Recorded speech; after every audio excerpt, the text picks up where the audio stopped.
Miss আসসালামু আলাইকুম। ওয়ালাইকুম আসসালাম। মিস আসসালামু আলাইকুম। আসসালামু আলাইকুম মিস। ওয়ালাইকুম আসসালাম।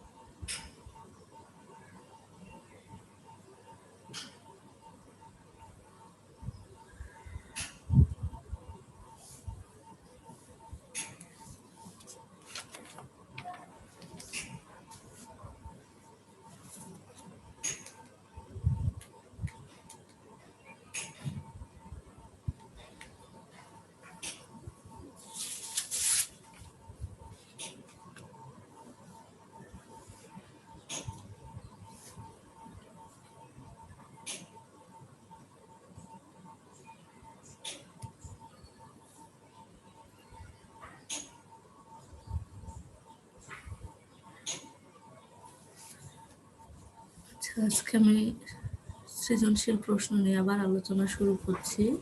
একাদশ অধ্যায় খনিজ সম্পদ এবং জীবাশ্ম এই অধ্যায়ে সৃজনশীল প্রশ্ন নিয়ে গত সপ্তাহে আলোচনা করেছিলাম। আজকের দু একটি সৃজনশীল প্রশ্ন নিয়ে আলোচনা করব, যেগুলো তোমাদের পরীক্ষায় প্রায় আসে। প্রথমে আমি উদ্দীপক হিসেবে কয়েকটা সমীকরণ লিখতেছি। তোমরা সমীকরণগুলো, যে প্রোডাক্ট তৈরি হবে ওই প্রোডাক্টগুলো এমনি এক্স ওয়াই দিয়ে থাকবে, কিন্তু কি প্রোডাক্ট হবে যারা যেটা পারবে তারা সেটা রেসপন্স করে বলবে যে এখানে এই প্রোডাক্টটা তৈরি হবে।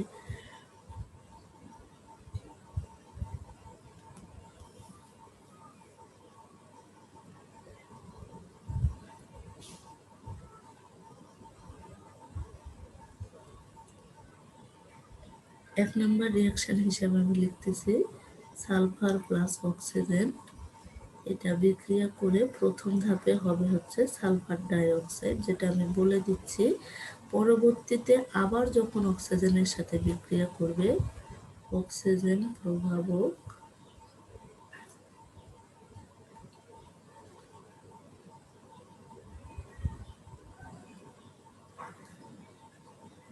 নিচে থাকবে হচ্ছে তাপ, বিক্রিয়া করে উৎপন্ন হবে বললাম হচ্ছে এক্স গ্রাম।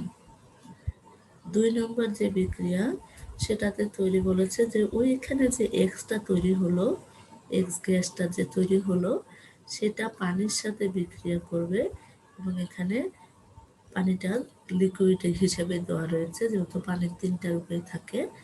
সেখান থেকে তৈরি হবে ওয়াই লিকুইড, এটা লিকুইড তৈরি হবে।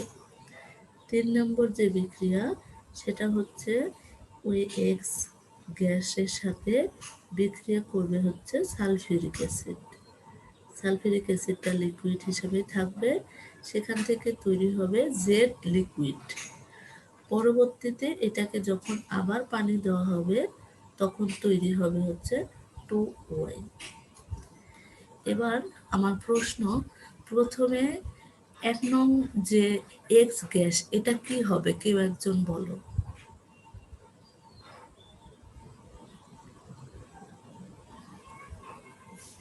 কেউ বলতে পারবে কি তৈরি হবে?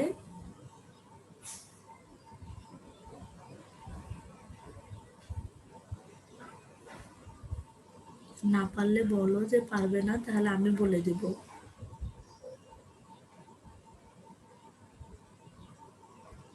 হ্যালো, তোমরা কি আমাকে শুনতে পাচ্ছ?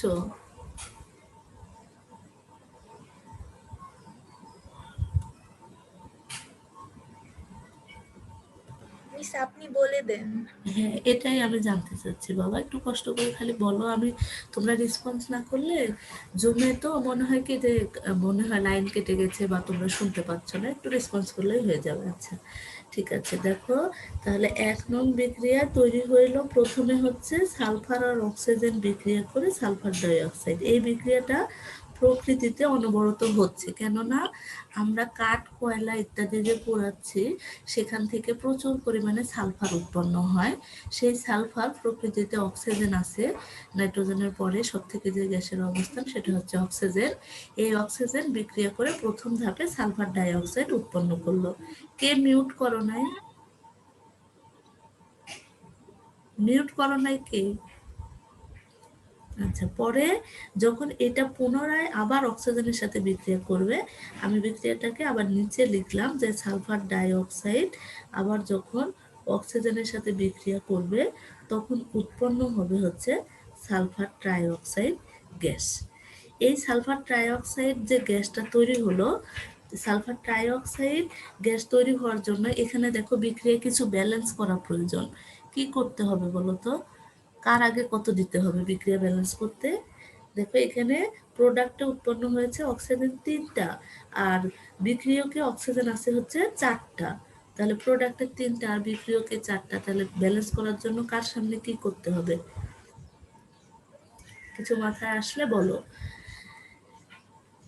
আচ্ছা, তোমাদের যদি না আসে তাহলে আমি বলি। এখানে দেখো সালফার হচ্ছে প্রথমে দুই পাশেই সালফার একটা একটা করে, কিন্তু হচ্ছে অক্সিজেনের ব্যালেন্সটা হয় না, যার কারণে আমি যদি এই সালফারের আগে সালফার ডাইঅক্সাইডের আগে 2 দিই তাহলে বিক্রিয়কে অক্সিজেন হচ্ছে 2 দুগুণ 4 আর এখানে 2, তাহলে 4 আর 2 6, তাহলে এখানে অক্সিজেন আছে 3টা, এখানে যদি আমি একটা 2 দিই তাহলে অক্সিজেন 6টা হলো এবং সালফারও 6টা হয়ে গেল। তাহলে প্রথম বিক্রিয়ায় তৈরি হবে 2 অণু সালফার ট্রাইঅক্সাইড, এটা গেল প্রথম বিক্রিয়ায়। এরপরে 2 নং বিক্রিয়া বলেছে কি ওই সালফার ডাইঅক্সাইড ট্রাইঅক্সাইড, তার মানে এখানে এই বিক্রিয়া যদি আমি সালফার ট্রাইঅক্সাইড লিখি, সেটা বিক্রিয়া করছে কার সাথে? পানির সাথে। বিক্রিয়া করে বলেছে ওয়াই লিকুইড তৈরি হবে। তার মানে এটা কি হতে পারে? এটা তো বলতে পারবে। অ্যাসিড বৃষ্টি তো সবাই জানো, কি তৈরি হবে বলো তো?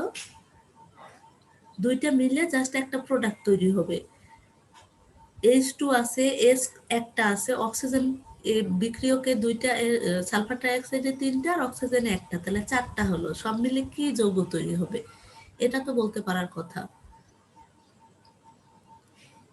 বলো। Sulphuric acid. হ্যাঁ, সালফিউরিক অ্যাসিড, থ্যাংক ইউ। তাহলে সালফিউরিক অ্যাসিড তৈরি হলো। তাহলে ওয়াই যে লিকুইডটা তৈরি হলো সেটা হচ্ছে সালফিউরিক অ্যাসিড। এরপরে কি বলেছে আবার, যে ওই এক্স গ্যাস অর্থাৎ এই সালফার ট্রাইঅক্সাইড গ্যাস আবার কি করছে? সালফিউরিক অ্যাসিডের সাথে বিক্রিয়া করছে, করে প্রথমে হচ্ছে জেড লিকুইড তৈরি করেছে। তার মানে এখানেও আমার হচ্ছে সালফার ট্রাইঅক্সাইড গ্যাস। আমি জাস্ট বিক্রিয়াগুলো প্রথমে দেখাচ্ছি, তারপর প্রশ্ন কি হবে সেটা পরবর্তীতে আমি আবার দেখাবো। তাহলে সালফার ট্রাইঅক্সাইড গ্যাস সালফিউরিক অ্যাসিডের সাথে বিক্রিয়া করে জেড লিকুইড তৈরি করলো। তার মানে এখানে কি কি আছে দেখো, H2 তো আছেই, তারপরে হাইড্রোজেন 2টা চলে গেল, সালফার হচ্ছে সালফার ট্রাইঅক্সাইডে একটা আছে, সালফিউরিক অ্যাসিডে একটা আছে, তার মানে H2S2 হলো।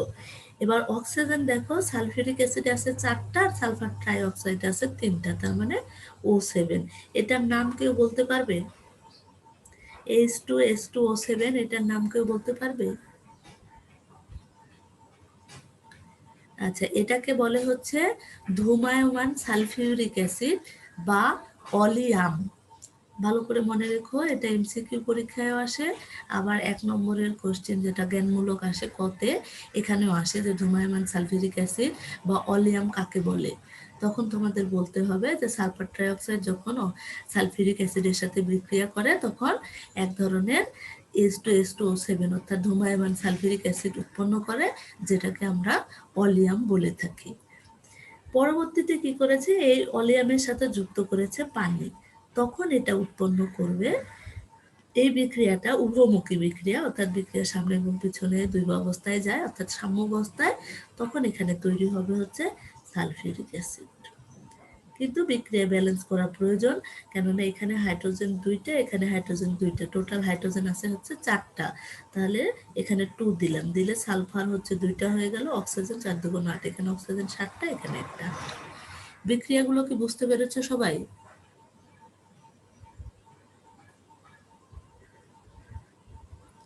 কেউ একজন অন্তত রেসপন্স করো, বিক্রিয়াগুলো কি বুঝতে পেরেছো? আমি যে বিক্রিয়াগুলো জি লিখি। মিস। Thank you. এবার হচ্ছে প্রশ্ন হচ্ছে গ নম্বরে যে প্রশ্নটা আসে, যে উদ্দীপকের কোন যৌগটি ব্যবহার করে ইথানল থেকে ইথিলিন প্রস্তুত করা যায় কারণ সহ ব্যাখ্যা করো।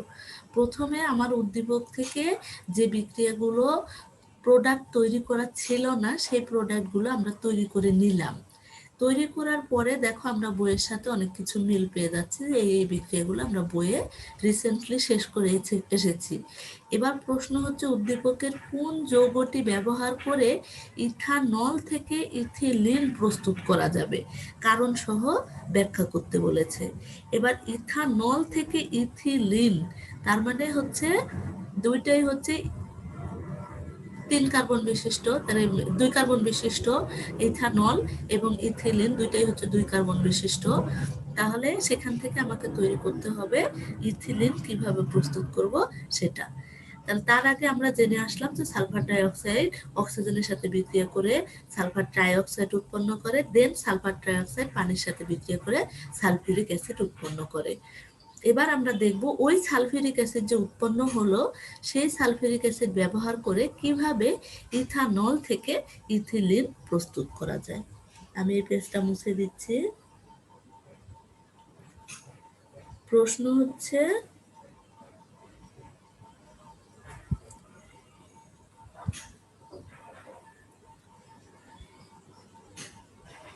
কোন যৌগটি ব্যবহার করে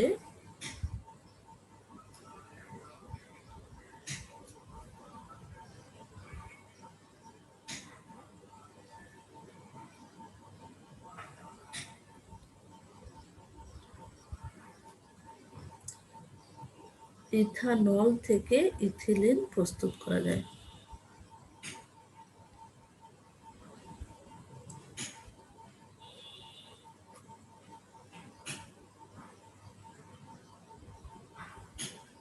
এটা হচ্ছে প্রশ্ন। এবার তাহলে আমরা দেখতেছি কোন যৌগ থেকে যায়। আমরা দেখলাম যে সালফার ডাই অক্সাইড অক্সিজেনের সাথে বিক্রিয়া করে সালফার ট্রাই অক্সাইড উৎপন্ন করলো, পরবর্তীতে সালফার ট্রাই অক্সাইড পানির সাথে বিক্রিয়া করে সালফিউরিক অ্যাসিড উৎপন্ন করলো। এবার এই সালফিউরিক অ্যাসিড ব্যবহার করে আমরা ইথানল থেকে ইথিলিন প্রস্তুত করতে পারি। কিভাবে তৈরি করতে পারি? ইথানল হচ্ছে অধিক সালফিউরিক অ্যাসিডের উপস্থিতিতে ইথিলিনে পরিণত হয়। এই প্রক্রিয়ায় সালফিউরিক অ্যাসিড কি হিসাবে কাজ করে? নিরোধক হিসাবে। নিরোধক মানে যার পানির প্রতি আসক্তি রয়েছে, ফলে ইথানল থেকে পানি দূর হয়ে যায় এবং পরবর্তীতে ইথিলিন পাওয়া যায়। বিক্রিয়াটা যদি আমি তোমাদেরকে দেখাই, CH3 CH2OH, এটা হচ্ছে ইথানল।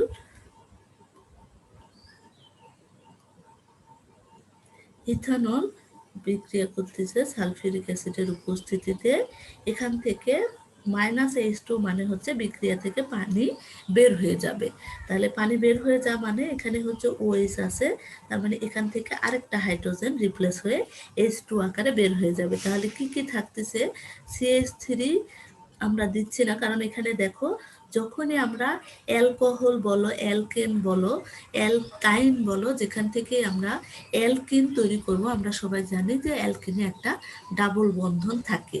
তাহলে এখানে একটা ডাবল বন্ধন দিলাম, দেওয়ার পরে তাহলে হাইড্রোজেন আর কয়টা করে লাগবে? প্রত্যেকটা কার্বনের হাতে 4টা করে হাইড্রোজেন যেহেতু লাগে, তাহলে এখানে 2টা এখানে 2টা হাইড্রোজেন আমার যুক্ত করতে হবে। তাহলে দেখো বিক্রিয়কে টোটাল হাইড্রোজেন কয়টা ছিল? 3 2 5 6টা ছিল। সেখান থেকে উৎপাদে আমার 4টা গেছে আর 2টা হাইড্রোজেন এখানে পানির সাথে বের হয়ে গেছে। এখান থেকে একটা অক্সিজেন একটা হাইড্রোজেন, এখান থেকে যদি একটা হাইড্রোজেন নিই তাহলে এই হাইড্রোজেন 2টা হাইড্রোজেন আর একটা অক্সিজেন মিলে পানি বের হয়ে গেলে পরবর্তী যে প্রোডাক্ট সেটাই হচ্ছে ইথিন বা ইথিলিন। এই হচ্ছে কোন বিক্রিয়ার সাহায্যে বা কোন যৌগটি ব্যবহার করে আমরা ইথানল থেকে ইথিলিন প্রস্তুত করতে পারি সেটার বিক্রিয়া। প্রথমে কিন্তু তোমাদের দেখাতে হবে যে সালফার ডাই অক্সাইড অক্সিজেনের উপস্থিতিতে সালফার ট্রাই অক্সাইড উৎপন্ন করে, পরবর্তীতে সালফার ট্রাই অক্সাইড পানির সাথে বিক্রিয়া করে সালফিউরিক অ্যাসিড উৎপন্ন করে। পরে কথাটা বলতে হবে যে এখানে ওয়াই যৌগ অর্থাৎ সালফিউরিক অ্যাসিড, আমরা যে ওয়াই যৌগটা দেখেছিলাম সালফিউরিক অ্যাসিড, এই সালফিউরিক অ্যাসিড ব্যবহার করে আমরা ইথানল থেকে ইথিলিন প্রস্তুত করতে পারি। তখন এই বিক্রিয়াটা দেখাতে হবে যে প্রথমে ইথানল কি করবে? সালফিউরিক অ্যাসিডের উপস্থিতিতে বিক্রিয়া করে এক অণু পানি অপসারণ করে ইথিলিন বা ইথিন তৈরি করবে। এই বিক্রিয়াটা এখানে যত সহজে দেখানো হলো, বিক্রিয়ার মেকানিজমটা কিন্তু একটু আলাদা। কারণ বিক্রিয়ায় আমরা শুধু এখানে কি দেখেছি? বিক্রিয়া করে কোনো কিছুর উপস্থিতিতে বিক্রিয়া করে প্রোডাক্ট তৈরি করেছে, কিন্তু তোমরা যখন বড় ক্লাসে উঠবা 11-এ অথবা হচ্ছে তোমরা হায়ার লেভেলে যখন কেমিস্ট্রি রিলেটেড পড়াশোনা করবে তখন তোমাদের বিক্রিয়ার মেকানিজম বুঝতে হবে। মানে বিক্রিয়া করে যে তৈরি হলো কিন্তু সেটা কিভাবে তৈরি হলো, কোন পাশ থেকে অক্সিজেন ঢুকলো, কোন পাশ থেকে হাইড্রোজেন পানি বের হয়ে গেল, এইগুলো তোমাদেরকে বিক্রিয়ায় বুঝতে হবে। সেটা আমি যদি তোমাদেরকে একটু বোঝাই তাহলে তোমাদের বিক্রিয়াটা ভালো করে মনে থাকবে। আমি বললাম যে বিক্রিয়ায় তৈরি হলো হচ্ছে যে ইথানল CH3 CH2 OH, এটা হচ্ছে ইথানল। এটা কি করবে, সালফিউরিক অ্যাসিডের সাথে বিক্রিয়া করবে। তো সালফিউরিক অ্যাসিডকে আমি ভেঙে ভেঙে লিখতেছি H, তারপরে লিখতেছি অক্সিজেন, তারপরে লিখতেছি SO3H। এটা মিলে কিন্তু সালফিউরিক অ্যাসিড হয়। ভালো করে খেয়াল করে দেখো যে দুইটা হাইড্রোজেন, সালফার একটা আর অক্সিজেন চারটা আছে, কিন্তু আমরা সালফিউরিক অ্যাসিডকে ভেঙে ভেঙে লিখলাম কেননা এখান থেকে OH আর এখান থেকে এই হাইড্রোজেন মিলে আমরা পানিটাকে বের করে দিব এখান থেকে। সেই বিক্রিয়া অবশ্যই তাপমাত্রা প্রয়োজন 100°C। পানি বের করতে হলে পানিটাকে ফুটতে হবে, অর্থাৎ জলীয় বাষ্প আকারে পানিটা যেন উড়ে যায় এই পজিশনে আনতে হবে। আর আমরা জানি পানির স্ফুটনাঙ্ক হচ্ছে 100°C। যখন এই বিক্রিয়াটা ঘটলো তখন তৈরি হবে কি, তাহলে দেখো CH3, তারপরে কি কি থাকলো, CH2 থাকলো, আর এখান থেকে এই পরবর্তী অংশটুকু থাকলো অক্সিজেন SO3H। এটা তৈরি হলো, সাথে তৈরি হলো যে পানিটা বের হয়ে গেল সেই পানিটা। পরবর্তীতে এই যে যে যৌগটা তৈরি হলে এটা অধিক তাপমাত্রায় বিয়োজিত হয়ে ইথিলিন বা ইথিন পাওয়া যায়। অর্থাৎ এই যে যে বিক্রিয়া তৈরি হলো প্রোডাক্টটা CH3 CH2 ও SO3H, এটা কি করবে 165°C তাপমাত্রায় তৈরি হবে হচ্ছে ইথিন বা ইথিলিন, আর সাথে তৈরি হবে হচ্ছে সালফিউরিক অ্যাসিড। বুঝতে পেরেছো বিক্রিয়াটা?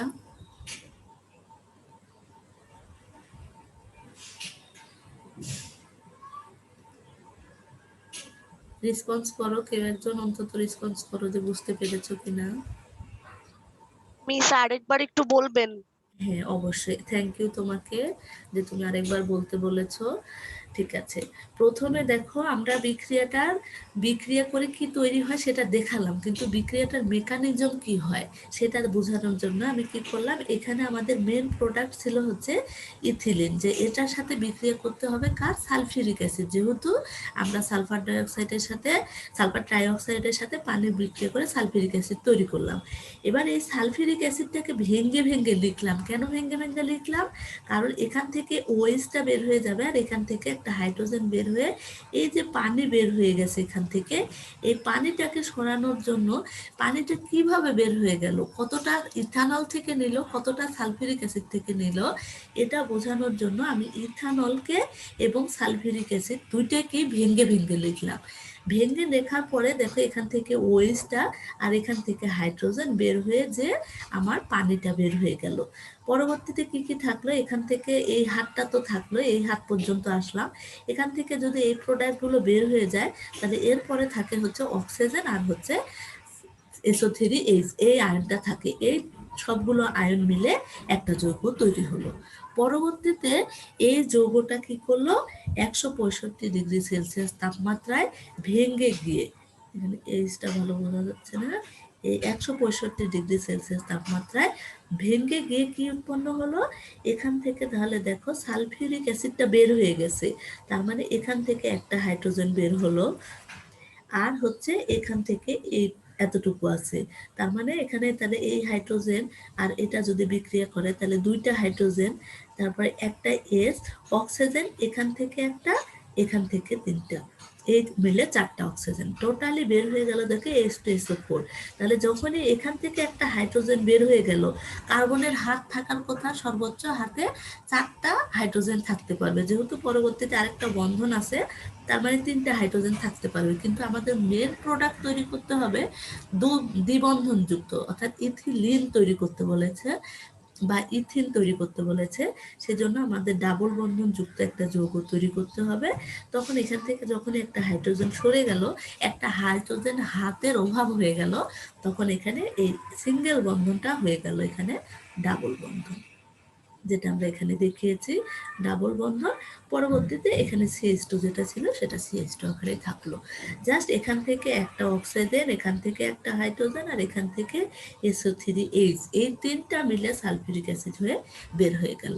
প্রথমে আমরা যদি কি বের হয়ে যাচ্ছে সেটাকে বের করে দিতে পারি, তাহলে মেন প্রোডাক্ট পেতেও সহজ হয়। অথবা মেন প্রোডাক্ট কি তৈরি করতে বলেছে সেটা তৈরি করার পরে বাদ বাকি যা থাকবে সেটা মিলে কোন যৌগ তৈরি হয় সেটা যদি দেখাতে পারো, তাহলে তোমরা বিক্রিয়ার মেকানিজমটা খুব ভালো করে বুঝতে পারবে। এবার বুঝেছো? জি মিস। Okay, thank you. তাহলে এবার আমরা দেখব হচ্ছে ঘ নং যে প্রশ্ন থাকে, যে উদ্দীপকের ওয়াই যৌগ প্রস্তুতিতে সমীকরণ 2 অপেক্ষা সমীকরণ 3 অধিকতর সুবিধাজনক কেন? ভালো করে খেয়াল করো, উদ্দীপকের ওয়াই যৌগ প্রস্তুত, তার মানে ওয়াই যৌগতে আমরা কি তৈরি করেছিলাম বলো তো? ওয়াইতে কি তৈরি করেছিলাম? ওয়াই লিকুইডটা কি ছিল বলো? আমি তো বিক্রিয়া সবগুলো লিখে দিয়েছিলাম। ওয়াই লিকুইডটা কি? সালফার ট্রাইঅক্সাইড আর পানি মিলে কি তৈরি হয়?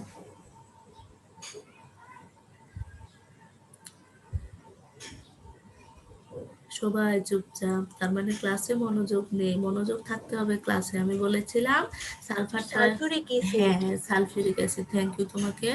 তাহলে সালফিউরিক অ্যাসিড তৈরি হয়, সেই সালফিউরিক অ্যাসিড প্রস্তুতিতে সমীকরণ 2 অপেক্ষা সমীকরণ 3 অধিকতর সুবিধাজনক। এটা প্রশ্নেই বলে দিয়েছে, কিন্তু তোমাকে বলতে হবে কেন অধিকতর সুবিধাজনক, এটার উত্তর দিতে হবে। এখন আমরা দেখলাম যে ওয়াই যৌগ হচ্ছে সালফিউরিক অ্যাসিড, মূলত 2 অপেক্ষা 3টাই বলছে হচ্ছে ব্যবহার করে সালফিউরিক অ্যাসিড উৎপন্ন করা উত্তম। দুটা থেকেই সালফিউরিক অ্যাসিড উৎপন্ন করতে পারবো, কিন্তু কোনটা থেকে উত্তম সেটা এখানে আলোচনা করে দেখাতে হবে। তা আমরা দেখলাম সালফার ট্রাইঅক্সাইড বিক্রিয়া করে কি তৈরি হয়েছিল? সালফার ট্রাইঅক্সাইড সালফিউরিক অ্যাসিডের সাথে বিক্রিয়া করে তৈরি হয় হচ্ছে H2SO7। এটার নাম কি বলেছিলাম বলো তো কেউ? এটার নাম কি বলেছিলাম? হ্যাঁ, অলিয়াম বা ধুমায়মান সালফিউরিক অ্যাসিড, দুইটাই আসতে পারে পরীক্ষায়, ধুমায়মান সালফিউরিক অ্যাসিড অথবা অলিয়াম। পরবর্তীতে এই অলিয়ামটা কি করবে? লিকুইড পানির সাথে বিক্রিয়া করে H2O7 প্লাস হচ্ছে পানি, এটার সাথে বিক্রিয়া করে আমরা দেখেছিলাম যে সাম্যাবস্থায় বিক্রিয়াটা সামনের দিকেও যেতে পারবে, পিছনের দিকেও যেতে পারবে, যেটাকে আমরা সাম্যাবস্থা বা ইকুইলিব্রিয়াম বলি। এই পজিশনে যখন বিক্রিয়া আসবে তখন এখানে সালফিউরিক অ্যাসিড তৈরি হবে। কিন্তু এখানে হাইড্রোজেন 2টা, এখানে হাইড্রোজেন 2টা, 4টা হাইড্রোজেন, কিন্তু উৎপাদে আমার হাইড্রোজেন আছে 2টা। সামনে আমরা একটা 2 দিয়ে দিলাম, দিলে এখানে সালফার হচ্ছে 2টা হলো, এখানে সালফার 2টা আছে, অক্সিজেন এখানে 7 আর এখানে 1, তাহলে অক্সিজেন 8টা, অক্সিজেন এখানে 2 দিয়ে 4কে গুণ করলে 8টা, তাহলে মেন প্রোডাক্ট আমরা সালফিউরিক অ্যাসিড পেয়ে গেলাম। যেহেতু আমরা বলছি যে 1 নং সমীকরণে 2 নং সমীকরণে যেটা আছে সালফার ট্রাইঅক্সাইডের সাথে যদি আমরা সরাসরি ব্যাখ্যায় কিন্তু আমি আসতেছি যে সরাসরি যদি সালফার ট্রাইঅক্সাইডের সাথে পানি মিশ্রিত করি তাহলে সালফিউরিক অ্যাসিড উৎপন্ন হবে।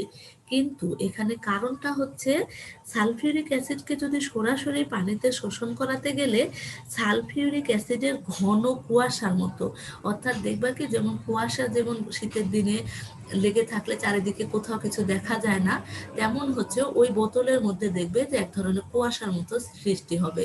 তুমি নিচের দিকে যে লিকুইড কিছু আছে এটা তুমি ভালো করে আর দেখতেই পাবে না, এক ধরনের কুয়াশা সৃষ্টি হবে, এবং সেটা বোতল থেকে বোতলের মুখ যখন খুলবে তখন পুরো ল্যাবরেটরিতে এই ধোঁয়াটা ছড়িয়ে পড়বে, যার ফলে এক ধরনের ধোঁয়াশা তৈরি হবে, যেখানে মারাত্মক কোনো অ্যাক্সিডেন্টও ঘটে যেতে পারে।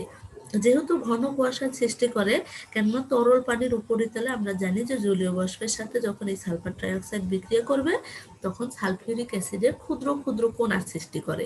এই ক্ষুদ্র কণাগুলো সাধারণত ঘনীভূত যখন একত্র হয়ে যায় তখন এগুলো এক ধরনের কঠিন আকারের তৈরি করে, অর্থাৎ ধোঁয়াশার সৃষ্টি করে। এই ধোঁয়াশাটা আমাদেরকে দূরের কোনো কিছু দেখতে মানে দেখতে না যেন পাই এরকম কাজে সাহায্য করে। সেই জন্য আমরা আমাদের কাজের সুবিধার্থে সালফিউরিক অ্যাসিড 2 নং থেকে ব্যবহার না করে আমরা যদি 3 নং বিক্রিয়ার ক্ষেত্রে ব্যবহার করি, অর্থাৎ সালফার ট্রাইঅক্সাইডের সাথে সালফিউরিক অ্যাসিড বিক্রিয়া করে প্রথমে অলিয়াম উৎপন্ন হবে, দেন অলিয়ামটা পানির সাথে বিক্রিয়া করে সালফিউরিক অ্যাসিড উৎপন্ন হবে।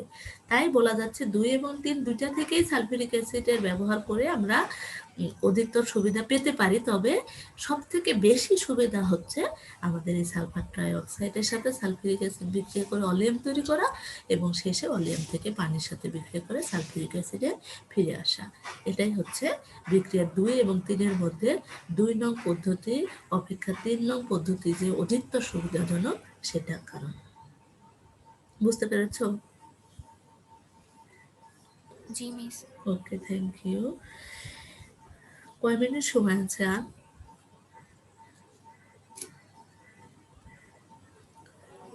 Miss 12 minute. আচ্ছা, 12 মিনিট, ঠিক আছে। এবার আমরা আরেকটা প্রশ্ন নিয়ে আলোচনা করব। আমি নাম বলতেছি, দেখো হচ্ছে পি কিউ আর এস। এই তিনটা হচ্ছে চারটা হচ্ছে 3 কার্বন বিশিষ্ট অ্যালকাইল হ্যালাইড, অ্যালকেন, অ্যালকিন এবং জৈব অ্যাসিড। এটা হচ্ছে অ্যালকাইল হ্যালাইড, এটা হচ্ছে অ্যালকেন, আর হচ্ছে অ্যালকিন, আর এস হচ্ছে জৈব অ্যাসিড। এবার আমাকে বলো 3 কার্বন বিশিষ্ট প্রত্যেকটাই, তাহলে অ্যালকাইল হ্যালাইডের 3 কার্বন বিশিষ্ট সংকেত আমরা কি আকারে লিখতে পারবো? কেউ একজন বলো। অ্যালকাইল হ্যালাইড, ভালো করে খেয়াল করে বিক্রিয়াটা একটু বলার চেষ্টা করো। হ্যালাইড আমরা এখানে এক্স দিয়ে বোঝাচ্ছি, যেহেতু ক্লোরিন, ফ্লোরিন, ব্রোমিন, আয়োডিন এই ধরনের কোনো নাম বলে নাই, শুধু অ্যালকাইল হ্যালাইড বলেছে। তাহলে 3 কার্বন বিশিষ্ট মানে প্রথমে আমরা 3টা কার্বন দিলাম, তাহলে 3 কার্বন বিশিষ্ট অ্যালকাইল হ্যালাইড বলেছে, তার মানে এর সাথে এক্স যুক্ত আছে। এবার হাইড্রোজেনের হাতগুলো পূর্ণ করো, এটাতে CH3 হবে, এটাতে CH2 হবে, আর পরেরটাতে হবে হচ্ছে CH2।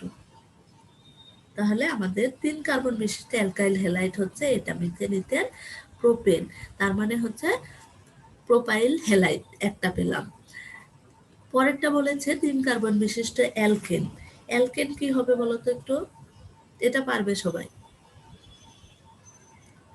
অ্যালকেনটা কি হবে? Miss propane. Propane, yes, thank you. তাহলে CH3 CH2 CH3। অ্যালকিনটা কি হবে? Miss propene. প্রোপিন। প্রোপিন হতে গেলে তাহলে আমাদের যে কোনো একটা পজিশনে ডাবল বন্ধন দিতে হবে। তাহলে CH, এখানে যদি ডাবল বন্ধন দিই তাহলে হাইড্রোজেন আর কয়টা লাগবে দেখো তো? আমাদের হতে হবে C3H8, তাহলে C3 হয়েছে, H হচ্ছে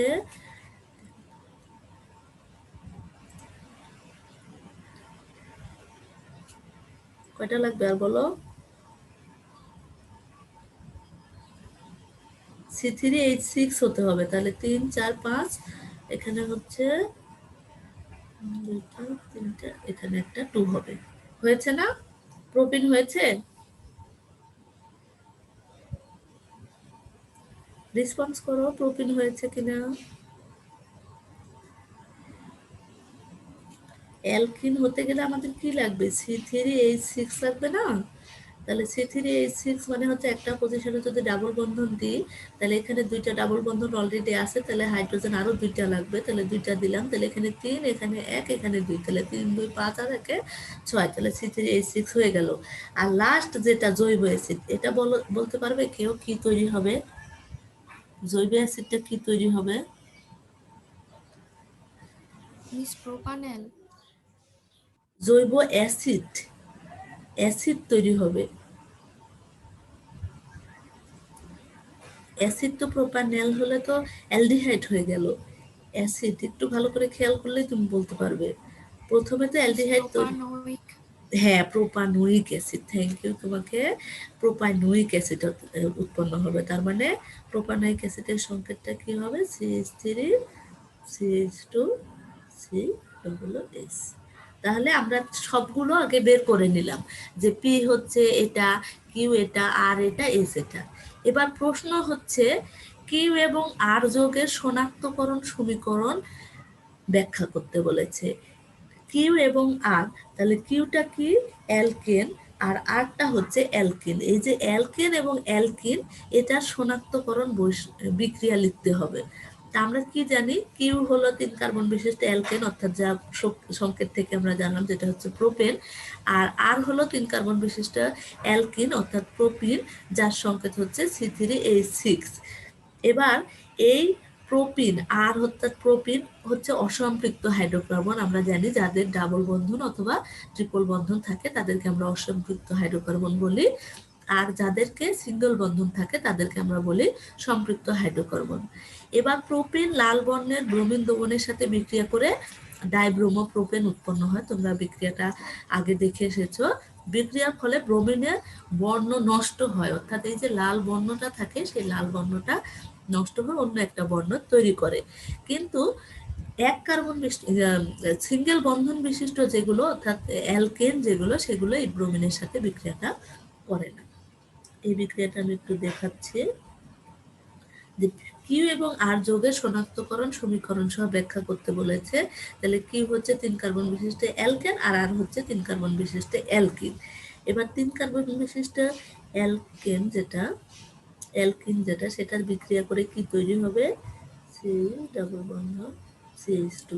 এটা ব্রোমিনের সাথে বিক্রিয়া করে তৈরি করবে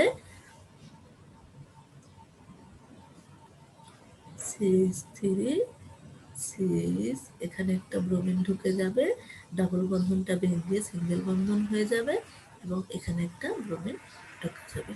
তাহলে এখান থেকে আমরা কি জানলাম? যে এখান থেকে আমাদের বিক্রিয়ায় তৈরি হলো হচ্ছে ডাইব্রোমো প্রোপেন উৎপন্ন হলো। দুইটা ব্রোমিন তাই ডাই হলো, তাহলে ডাইব্রোমো প্রোপেন উৎপন্ন হলো। কিন্তু যখন আমরা অ্যালকেনের সাথে বিক্রিয়া করব অর্থাৎ CH3 CH2 CH3 সিঙ্গেল বন্ধনযুক্ত যৌগের বিক্রিয়া করব ব্রোমিনের সাথে, তখন কোনো বিক্রিয়া হবে না। কেননা ব্রোমিন ঢুকতে গেলে একটা ডাবল বন্ধনযুক্ত জায়গা দরকার, যেখানে ভেঙে এই ব্রোমিনের দুইটা পরমাণু আরেকজনের সাথে বিক্রিয়া করবে, তাহলে এখানে কোনো বিক্রিয়া হয় না। তাহলে এভাবে ব্রোমিন দ্রবণের মাধ্যমে আমরা প্রোপেন এবং প্রোপেনকে শনাক্ত করতে পারি যে প্রোপিন হচ্ছে ব্রোমিনের সাথে ডাইব্রোমো প্রোপেন উৎপন্ন করে, কিন্তু প্রোপেন যেটা সেটা বিক্রিয়া করে কোনো এরকম বিক্রিয়ায় উৎপাদ উৎপন্ন করে না। তাহলে বোঝা গেল এখান থেকে যে কিউ এবং আর যৌগের শনাক্তকরণ সমীকরণ সহ ব্যাখ্যা করতে গেলে আমরা কি দেখলাম? কিউ হচ্ছে 3 কার্বন বিশিষ্ট অ্যালকেন, যার সংকেত জানলাম প্রোপেন। প্রোপেন সাধারণত কোনো ব্রোমিনের সাথে এরকম বিক্রিয়া করে না, কিন্তু 3 কার্বন বিশিষ্ট অ্যালকিন যেটা অর্থাৎ প্রোপিন, সেটা ব্রোমিনের সাথে বিক্রিয়া করে ডাইব্রোমো প্রোপেন উৎপন্ন করে, অর্থাৎ ব্রোমিনের সাথে বিক্রিয়াটা সংঘটিত হয়। তাহলে প্রথম প্রশ্নের উত্তর এটা হয়ে গেল। ঘয়ে বলেছে পি এবং এর যৌগটি প্রস্তুত, পি থেকে এর যৌগটি প্রস্তুত সম্ভব কিনা। তাহলে পি কি দেখেছিলাম? পি হলো 3 কার্বন বিশিষ্ট অ্যালকাইল হ্যালাইড, সেটা থেকে এস অর্থাৎ জৈব অ্যাসিড তোমাদের কি মনে হয় তৈরি করা সম্ভব হবে?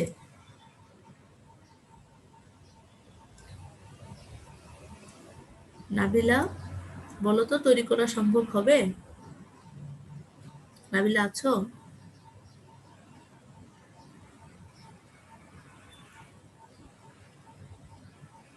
আচ্ছা, নাবিলা কি আছো? নাবিলা যদি না থাকে তাহলে কে আমাকে আজকে পার্টিসিপেন্টের স্ক্রিনশট পাঠাবে একটু বলো তো। কে পাঠাতে পারবে বলো, একটু রেসপন্স করো। মিস আমি পাঠাবো? কে বলছো? মিস সুমাইয়া। আচ্ছা, হ্যাঁ সুমাইয়া, তাহলে তুমি অবশ্যই এখনই একটা পার্টিসিপেন্টের স্ক্রিনশট নিয়ে আমাকে পাঠিয়ে দিও। হ্যাঁ, আচ্ছা ঠিক আছে, থ্যাংক ইউ। আচ্ছা তাহলে পরের প্রশ্নটা বলেছি যে পি থেকে এর যৌগটি প্রস্তুত সম্ভব কিনা সমীকরণ সহ বিশ্লেষণ করো। আচ্ছা এই অধ্যায়ের এই আলোচনা আমরা এখানে শেষ করব, পরবর্তীতে ষষ্ঠ অধ্যায়ের আলোচনা শুরু করব। কিন্তু আমি একাদশ অধ্যায়ে একটা পরীক্ষা নিতে চেয়েছিলাম, বাট এমসিকিউ একটা ভাইবা নেওয়ার জন্য সেদিনই আমি পার্টিসিপেন্ট বেশি পাই না, এই জন্য রিটেন পরীক্ষাটা যদি আমাদের 30শে মার্চ খুলে দেয়, তারপরে তো আমাদের কলেজ খোলাই থাকছে, তখন আমি পরীক্ষাটা নিব। তোমরা বলেছিলে যে রিভিশন করতে। আগামী ক্লাসে আমরা ষষ্ঠ অধ্যায় আলোচনা করব। এখন এটার ঘ নং যে প্রশ্নটা ছিল পি থেকে এর যৌগটি প্রস্তুত সম্ভব কিনা সেটা একটু দেখাবো। তাহলে পি তে ছিল হচ্ছে অ্যালকাইল হ্যালাইড, অর্থাৎ CH3 CH2 CH2 X। এটা ছিল, এটা যখন সোডিয়াম হাইড্রোক্সাইডের সাথে বিক্রিয়া করবে তখন তৈরি করবে হচ্ছে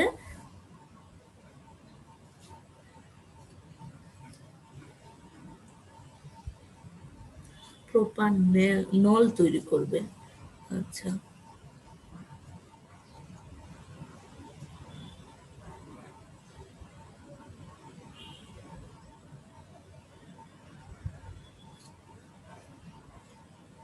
CH3 CH2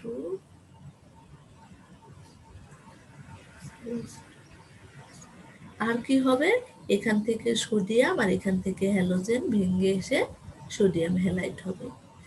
পরবর্তীতে এই প্রোপানল কি করবে, বিক্রিয়া করে CH2CH2OH, এটা কার সাথে বিক্রিয়া করবে, জাইমান অক্সিজেনের সাথে।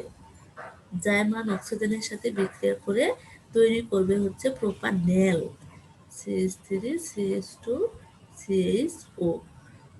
আর সাথে বাই প্রোডাক্ট হিসেবে এখান থেকে OH আর এখান থেকে একটা অক্সিজেন মিলে তৈরি হয়ে যাবে পানি।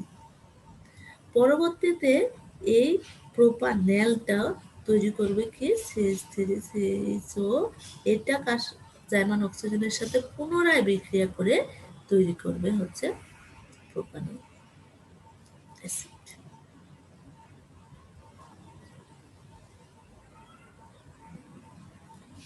বিক্রিয়াটা ভালো করে একটু মেকানিজমটা বোঝার চেষ্টা করো। প্রথমে প্রোপানেল যেটা ছিল, প্রোপাইল অ্যালকোহল যেটা অ্যালকাইল হ্যালাইড, সেটা বিক্রিয়া করলো কার সাথে, সোডিয়াম হাইড্রোক্সাইডের সাথে। বিক্রিয়া করে এখান থেকে হ্যালাইড মূলক আর এখান থেকে সোডিয়াম নিয়ে আমাদের সোডিয়াম হ্যালাইড হয়ে আলাদা হয়ে গেল। আলাদা হয়ে যাওয়ার পরে জাস্ট হচ্ছে এখানে বন্ধনটা যে ভাঙলো, এখানে OH-টা এসে ইনক্লুড হয়ে গেল। গেলে আমরা এখানে যৌগটা পেলাম হচ্ছে প্রোপানল।